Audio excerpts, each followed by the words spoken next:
Students, this is वैभव श्रीवास्तव और मैं अब आपके सामने फिर से एक बार 10th क्लास में इकोनॉमिक्स पोर्शन में चैप्टर नंबर 14 का वीडियो नंबर 2 लेके आया हूँ बच्चों। चैप्टर नंबर 14 का एक वीडियो तो मैं आपको ऑलरेडी अपलोड कर चुका हूँ, आप उसको देख चुके हैं। चैप्टर नंबर 14 का मैं आपका वीडियो नंबर 2 लेके आया हूँ, लेकिन एक मेरी आप लोगों से रिक्वेस्ट ये है कि वीडियो नंबर 2 देखने से पहले एक बार इसका वीडियो नंबर 1 ज़रूर देखें। चैप्टर लिंक है, अगर आप फर्स्ट वीडियो उसका नहीं देखेंगे तो सेकंड वीडियो आपको इसका समझ में नहीं आएगा, इसलिए इसका फर्स्ट वीडियो देखने के बाद ही आप सेकंड वीडियो पे आए। सेकंड वीडियो के अंदर हम कुछ टर्म्स को क्लियर करेंगे। पहले टर्म हमारे पास क्या है? इनकम। इनकम का मतलब आप सबको पता है, हिंदी में उसको बोलते हैं आय। Income is the factor, income is the source of all goods and services and works. Income वो चीज़ होती है जिसकी वजह से हम रिसोर्सेज को ऑक्यूपाई कर पाते हैं। इनकम वो फैक्टर है जिसकी वजह से हम रिसोर्सेज को यूज़ में ले पाते हैं, हम चीज़ों को परचेज कर पाते हैं, उनको यूटिलाइज कर पाते हैं। अगर हमारे पास पे इनकम सोर्स नहीं होगा तो हम गुड्स को परचेज नहीं कर सकते हैं। तो एट लास्ट हम बोल सकते हैं income is the factor which enables the purchasing, जो परचेजिंग को पॉसिबल बनाता है। This is called income. Next हम बात करते हैं नेशनल इनकम की। तो इसका मतलब क्या होता है? देखिए, मैं थोड़ा सा एरो लगा रहा हूँ ऊपर, एक शब्द, the monetary value of all final goods and services during an accounting year is known as the national income. National income का मतलब क्या होता है बच्चों? नेशनल इनकम को हिंदी में हम बोलते हैं राष्ट्रीय आय। बच्चों, पूरे देश की इनकम होती है। अब क्या देश कोई इंसान है? देश कोई लड़का है जो पैसा कमाएगा या लड़की है जो पैसा कमाएगी? नहीं, देश का मतलब होता है देश में रहने वाले जितने भी नॉर्मल रेजिडेंट हैं, देश में रहने वाले जितने भी नॉर्मल रेजिडेंट हैं, जब वो सरकार को टैक्सेस पे करते हैं, प्रोडक्शन करते हैं, वैल्यूज़ ऐड करते हैं, तो उन सबके टोटल को, कहने का मतलब 3 सेक्टर्स होते हैं, primary sector, secondary sector, tertiary sector. इन तीनों सेक्टर्स में होने वाले प्रोडक्शन के अंदर जब हम net factor income from abroad, यानी कि विदेशों से प्राप्त होने वाली आय को जब हम जोड़ देते हैं तो बच्चों वो क्या कहलाती है हमारी? वो कहलाती है हमारी नेशनल इनकम। ठीक है, मैं फिर से इसको डिफाइन रिपीट करता हूँ। The monetary value of all final, मैं इसको लिख देता हूँ, कोई दिक्कत नहीं है।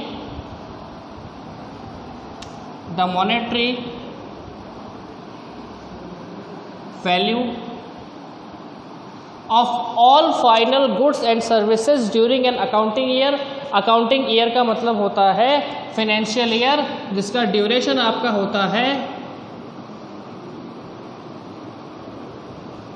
1 अप्रैल टू 31 मार्च। और इसी अकाउंटिंग ईयर को फाइनेंशियल ईयर भी बोल देते हैं। यानी कि फाइनेंशियल ईयर के अंदर तीनों सेक्टर्स पे होने वाले प्रोडक्शन में जब हम net factor income from abroad को ऐड कर देते हैं तो वो हमारा बनता है नेशनल इनकम। अब नेशनल इनकम को हम कैलकुलेट क्यों करते हैं? यहाँ पे क्वेश्चन हमारे पास में पुटअप होता है बच्चों, वाई, क्यों किया हमने इसे कैलकुलेट, क्या जरूरत है करने की इसको कैलकुलेट? मैंने आपको बताया था बोर्ड एग्जामिनेशन में ये चैप्टर आपका 3 नंबर का आता है, जिसमें से 1 मार्क्स के आपके 3 क्वेश्चन पुटअप वहाँ पे होते हैं। तो एक सिंपल सा क्वेश्चन पूछता है आपसे, why we calculate national income. इसका आंसर होगा बच्चों, national income tells about the economic growth. National income हमें इकोनॉमिक ग्रोथ के बारे में बताता है कि देश ने कितनी इकोनॉमिक ग्रोथ करी है। नेक्स्ट है tales about the economic development, कि देश ने कितना इकोनॉमिक डेवलपमेंट किया। आप बोलोगे सर क्या फ़र्क है इकोनॉमिक ग्रोथ और इकोनॉमिक डेवलपमेंट में, क्या फ़र्क है? आई विल टेल यू, दूसरे वीडियो में इसके बारे में डिस्कस करेंगे, वरना वीडियो बहुत बड़ा हो जाएगा और आप बोर हो जाओगे। इसलिए मैंने चला कि छोटा वीडियो बनाया है ताकि आप इसको आराम से समझ सको। Tells about the economic development. Next third reason है इसका, compare the economy of country from to other countries. India क्या है? कंट्री है ना इंडिया, उसी तरीके से अमेरिका, चाइना, जापान, पाकिस्तान, ये सब कंट्रीज़ हैं। अब इन कंट्रीज़ की नेशनल इनकम को कंपेयर करने के लिए हमारे पास में खुद की नेशनल इनकम तो होना कंपलसरी है ना। अगर हमारे पास में खुद की नेशनल इनकम नहीं होगी तो हम कैसे कंपेयर करेंगे, इसलिए भी हम इसे कैलकुलेट करते हैं। Next, contribution of all sectors in the economy. हमारी इकॉनमी में 3 सेक्टर होते हैं, primary sector, secondary sector, tertiary sector. ये तीनों सेक्टर्स मिलके कितना कंट्रीब्यूट करते हैं, अपना अपना कितना पार्ट इकॉनमी को अवेलेबल कराते हैं, जिससे आपकी इकोनॉमिक ग्रोथ या इकोनॉमिक डेवलपमेंट होता है। इसका कैलकुलेशन करने के लिए भी हमें क्या चाहिए बच्चों, नेशनल इनकम। तो क्वेश्चन आपका 1 मार्क्स का आता है, what do you mean by national income. आप क्या आंसर देंगे इसका, the monetary value of all final goods and services during an accounting year is known as the national income. आपसे सेकंड क्वेश्चन पुटअप होता है, which is the duration of accounting year. आप बोलेंगे 1 अप्रैल to 31 मार्च। आपसे एक question और पूछता है, why we calculate national income. 4 reason दे रहा हूं उसके। पहला, tells about the economic growth, tells about the economic development, compare the economy of country to others and contribution of all sectors. Clear है बच्चों। नेक्स्ट हम आते हैं 3rd पॉइंट पे, जीडीपी। जीडीपी का मतलब होता है ग्रॉस डोमेस्टिक प्रोडक्ट। बच्चों ये डोमेस्टिक है, इसलिए एक बात तो अपने माइंड में अभी कर लो क्लियर, देश के अंदर, बाहर नहीं, देश के अंदर जितनी भी चीज़ें प्रोड्यूस होती हैं, देश के अंदर जितनी भी चीज़ें प्रोड्यूस होती हैं प्राइमरी सेक्टर में, सेकेंडरी सेक्टर में, टर्शियरी सेक्टर में, उन तीनों चीज़ों का टोटल, उन तीनों प्रोडक्ट्स का टोटल क्या कहलाता है आपका, जीडीपी।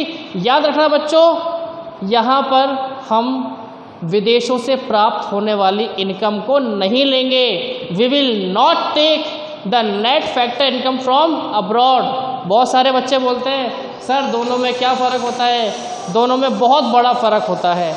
यहाँ पर आप इनकम ले रहे हो कौन सी, देश के अंदर की भी और देश के बाहर की भी, और यहाँ पर आप कौन सी इनकम ले रहे हो, केवल देश के अंदर वाली। प्राइमरी, सेकेंडरी, टर्शियरी सेक्टर्स जो इंडिया के अंदर इनकम जनरेट करता है, अंदर प्रोडक्ट्स को बेचता है, वो कहलाता है आपका जीडीपी। इसकी फुल फॉर्म है gross domestic product. This is the sum of monetary value of all finished goods produced in the country during financial year is known as the GDP. बच्चों फिनेंशियल ईयर में और accounting year में कोई फर्क नहीं होता है, ये दोनों एक ही बात है। आप फाइनेंशियल ईयर बोले, आप अकाउंटिंग ईयर बोले, दोनों में कोई फ़र्क नहीं होता है। It is used to measure economy, ये इकोनॉमी को मेज़र करने के लिए भी किया जाता है। Sum of production in all 3 sectors is known as GDP. ये मैं आपको पहले बता चुका हूँ, ऊपर डेफिनेशन में ही मैं इसे क्लियर कर चुका हूँ कि तीनों सेक्टर्स के अंदर होने वाले प्रोडक्शन का टोटल क्या कहलाता है बच्चों, हमारा जीडीपी कहलाता है। नेक्स्ट 4th पॉइंट हमारे पास में, final goods, those goods which are not process further. वो गुड्स जिनको आगे आप प्रोसेस नहीं कर सकते is known as the final goods, या फिर वो गुड्स जो अपनी boundary line of production cross कर चुकी हैं, मतलब वो प्रोड्यूस हो चुकी है, is known as the final goods. Intermediate goods, those goods which are used in the production, वो गुड्स जो प्रोडक्शन में अब काम आने वाली है, वो कहलाती है आपकी इंटरमीडिएट गुड्स। एग्जाम्पल देके बताऊंगा आपको इसका मैं। शुगर, चीनी सब खाते हैं ना, मलाई में लगा के, चपाती में लगा के, हलवे में डाल के खाते हो ना, उसका एग्जाम्पल देता हूँ आपको मैं, मीठा मीठा एग्जाम्पल देता हूँ आपको मैं। तो मीठा एग्जाम्पल सुनिए एक बार आप मेरी बात को। शुगर अगर मैं परचेस करके लाया मेरे घर के लिए, शुगर अगर मैंने परचेस करी मेरे घर के लिए, तो बच्चों क्या मैं उसको आगे बेचूंगा क्या? नहीं बेचूंगा ना। क्या मैं उसकी मिठाई बना के बेचूंगा? नहीं बेचूंगा। तो मेरे लिए क्या कहलाएगी वो? Final goods. लेकिन अगर उसी शुगर को कोई हलवाई खरीद के लाता है मिठाई बनाने के लिए, तब क्या कहलाएगी वो? Intermediate goods. दोनों में यही फ़र्क होता है। फाइनल का मतलब वो गुड्स जो प्रोडक्शन की बाउंड्री लाइन को क्रॉस कर चुकी है कहलाती है फाइनल गुड्स। वो गुड्स जो क्रॉस नहीं कर चुकी हैं यानी कि अब प्रोडक्शन में काम आने वाली है वो कहलाती हैं आपकी इंटरमीडिएट गुड्स। इस वीडियो को मैं यहीं पर रोकता हूँ, लेकिन उससे पहले मैं आपको एक बात बता देता हूँ। ये हमारा वीडियो नंबर 2 है। वीडियो नंबर 1 को देखना बहुत कंपलसरी है। आप जानते हैं लॉकडाउन की वजह से या फिर कोरोना की वजह से हमारी ऑफलाइन क्लासेस नहीं हो पा रही हैं, तो बच्चों आप लेकिन स्कूल के अंदर बुक सेट्स अवेलेबल है। आप बुक सेट्स को परचेज़ करें और उसके बाद में आप हमारे वीडियोस की हेल्प से अपने सेल्फ नोट्स बनाएं और सेल्फ नोट्स बनाने के बाद में आप अपनी क्लासेस को कंटिन्यू करें, नोट्स बनाते रहें, लर्न करते रहें। जहाँ तक संभव होगा हम आपको प्रॉब्लम नहीं आने देंगे और जैसे ही आपकी क्लासेस ऑफलाइन स्टार्ट होती हैं तो आपकी क्लासेस एज़ यूजुअल जो चल रही है वही चलती रहेंगी। आपको किसी भी तरीके से कोई प्रॉब्लम नहीं आएगी। नेक्स्ट वीडियो में हम डिस्कस करेंगे पर कैपिटा इनकम क्या होती है और नेशनल इनकम के कैलकुलेशन के पीछे क्या क्या प्रोसीजर्स होते हैं। Thank you very much. Stay home, stay safe.